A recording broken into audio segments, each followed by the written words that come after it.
Hola, hola, hola, mis queridos nacioneros. Hoy entraba al canal y me dicen, me encanta cuando decís lo de los nacioneros. Y sí, somos nacioneros y ustedes también, y por eso los encuentro y los saludo así, porque esto nos hace un poco más comunidad, ¿no? Queridos amigos, qué día tuvimos hoy, ¿eh? Un día realmente movidito, un día intenso.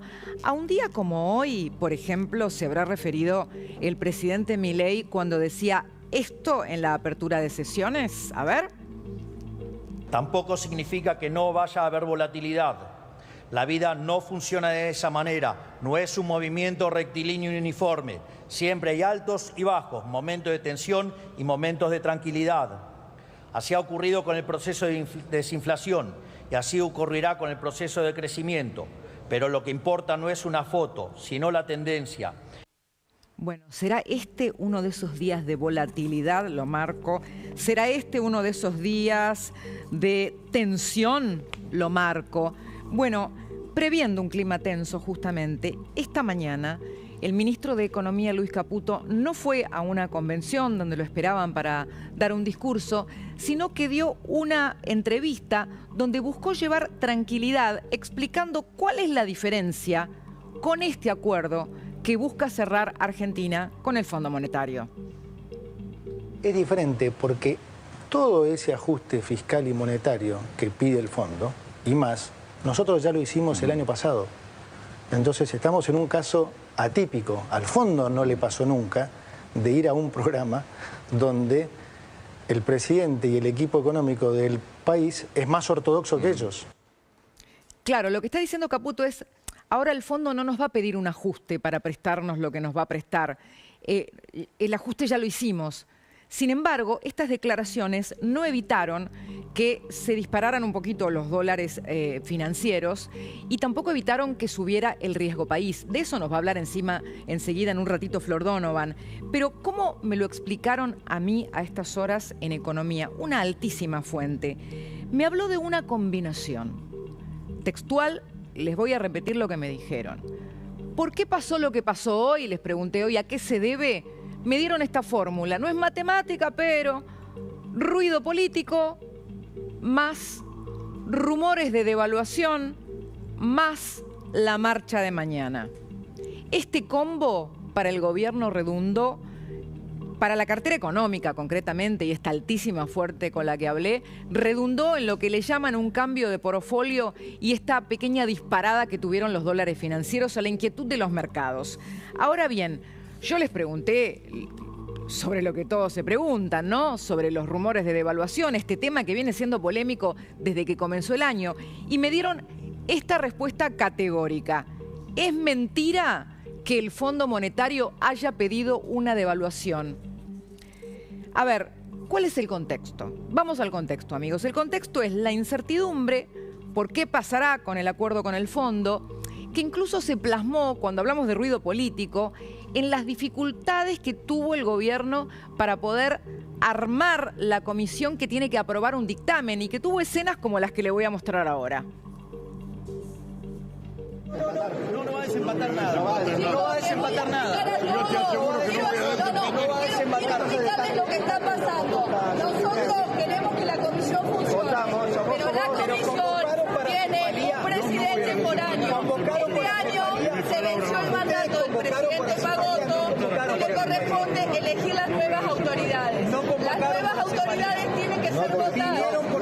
Enseguida les vamos a contar cómo terminó la novela del Congreso y de la Comisión, porque dio un paso en el sentido de lo que buscaba el gobierno, pero la incertidumbre no terminó. Y en el mismo contexto agregamos la oposición kirchnerista profundizando la embestida para impedir que salga el acuerdo. De dos maneras. Por un lado, los senadores de Unión por la Patria, acá lo vemos al jefe del bloque kirchnerista en el Senado, le mandaron una carta, ¿saben a quién? A Cristalina Georgieva. Y le dijeron, señora, nosotros vamos a desconocer este compromiso si es que ustedes lo asumen, y aparte le avisamos que es inconstitucional. Y al mismo tiempo, a esta hora, si es que no cambiaron los planes, Cristina Kirchner se reúne con los diputados del peronismo que le responden a ella en la sede del PJ de la expresidenta para analizar la estrategia. Esto no significa que todos los peronistas estén de acuerdo con Cristina. Por ejemplo, esta tarde, en la convención del IEFA, el gobernador Martín Yarlora de Córdoba, también de signo peronista, dijo: nosotros apoyamos el acuerdo con el fondo porque queremos que se salga del cepo y queremos que la Argentina vuelva a crecer. Entonces nuestros diputados van a votar con el gobierno, con lo cual volvemos a ver la diferencia entre el peronismo bonaerense, ¿les suena? Estuvimos hablando del peronismo bonaerense en estos días, y el peronismo de la mayoría de las provincias. Dicho esto, a ver, no es un misterio que el kirchnerismo quiere impedir el acuerdo. No. Sí es un misterio qué va a pasar mañana, porque todavía tienen que darse varios pasos hasta mañana para ver si el gobierno logra finalmente que la Cámara de Diputados apruebe o no rechace el DNU del presidente, con lo cual le daría fuerza de ley. A ver, la incertidumbre no solamente es adentro del Congreso, también es del lado de afuera.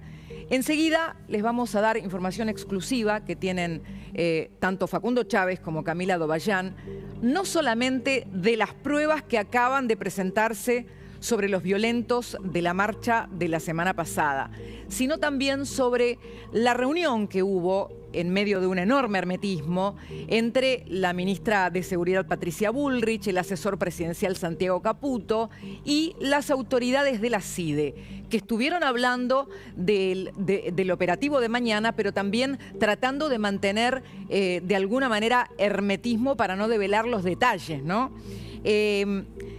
A ver, enseguida les vamos a contar lo que nosotros sí pudimos saber, porque obviamente todos estamos tratando de entender cómo va a ser mañana este segundo round en la calle, que esperamos no tenga las escenas repudiables de violencia de la semana pasada.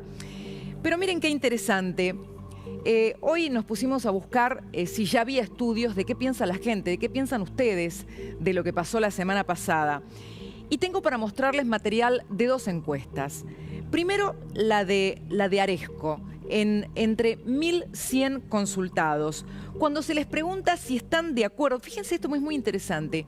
Miren lo que contesta la gente cuando se le pregunta si están de acuerdo con la protesta de los jubilados. Van a ver una mayoría impresionante, el 79,4% está de acuerdo con la protesta de los jubilados.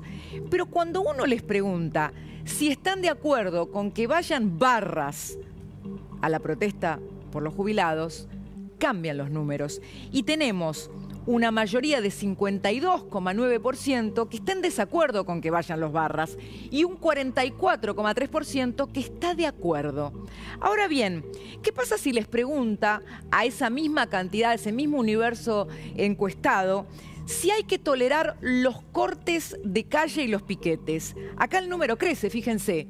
El 58,3% en esta encuesta de Aresco dice que está de acuerdo en que hay que evitar cortes de calles y piquetes. De esto uno saca como conclusión primero la demanda mayoritaria de la sociedad de que haya orden y de que se controle el espacio público para que no haya protestas o piquetes. Pero tampoco es desechable este 44% que contesta que sí está de acuerdo con que vayan los barras a protestar con los jubilados. ¿Y saben con qué lo comparé? Con casi el porcentaje de los que votaron a Sergio Massa. Entonces, ¿cuál es la conclusión? Que los dos actores de la calle de la semana pasada, de alguna manera, estaban respondiendo a sus sectores políticos. Los que estaban de acuerdo con la represión y el control de la calle por parte de las fuerzas de seguridad, y los que estaban de acuerdo con que se fuera a protestar en una forma más violenta, si se quiere, por la causa de los jubilados. Ahora, fíjense cómo destaca esto en la nube de palabras de este otro estudio de Sheila Bilker. Fíjense, acá lo analiza primero de acuerdo a los votantes. Los que votaron a Sergio Massa, la palabra más grande es represión, la segunda es dictadura, la tercera dignidad. Los que votaron a Javier Milei hablan de golpistas, de delincuentes, de desestabilizadores, de terroristas. Y los que votaron a Patricia Bullrich habla de que en la calle había golpistas y delincuentes y desestabilizadores. Casi idéntico a la nube de palabras de los votantes de Milei. Acá analizándolo en 3/3. Cuando uno toma solo una nube, fíjense las dos palabras que se destacan: golpistas y represión. La grieta a pleno en la calle, pero también que cada uno de esos sectores obtuvo en la calle o sintió estar representado en la calle por lo que pensaba. El punto es qué pasa, amigos, y lo tenemos que preguntar, ¿qué pasa con la cuestión de fondo? Y acá los números que voy a dar son muy tristes, porque fíjense, hoy el 67% de las jubilaciones provienen de moratorias.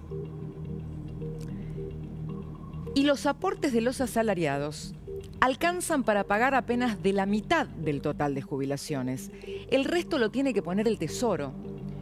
Y más del 44% del presupuesto nacional se destina a las jubilaciones. Estamos hablando de un sistema quebrado. Y sin embargo, fíjense ustedes que los mismos que no quieren tratar la reforma previsional o que no quieren tratar una reforma laboral que permita reducir el mercado laboral negro, que de alguna manera es lo que impide que haya más aportes para la caja de la que salen las jubilaciones, son los mismos que salen a protestar, los que no quieren encarar la solución de fondo, los que no marchaban antes cuando Alberto Fernández cambió la fórmula y por lo tanto le pagaron menos a los jubilados. A ver, lamentablemente, amigos, además de cobrar los que perciben la mínima, apenas una cuarta parte de lo que necesitarían para cubrir la canasta básica de un jubilado, hoy los jubilados son una vez más víctimas del oportunismo y del cinismo de la política, porque los que no quieren tratar y encarar el problema de fondo son los que los usan para protestar cuando a ellos les conviene. Y si no, tomemos solamente un ejemplo. ¿Cuántos de los que salieron a la calle se sintieron perturbados porque esta señora, jubilada de privilegio, cobre 40 millones de pesos, aunque hoy estén suspendidos por sus 2 jubilaciones de privilegios más el Plus Austral, que vienen a ser unas 113 jubilaciones mínimas? ¿Ustedes escucharon a alguno de los que marchó diciendo que esto no les parece bien? No,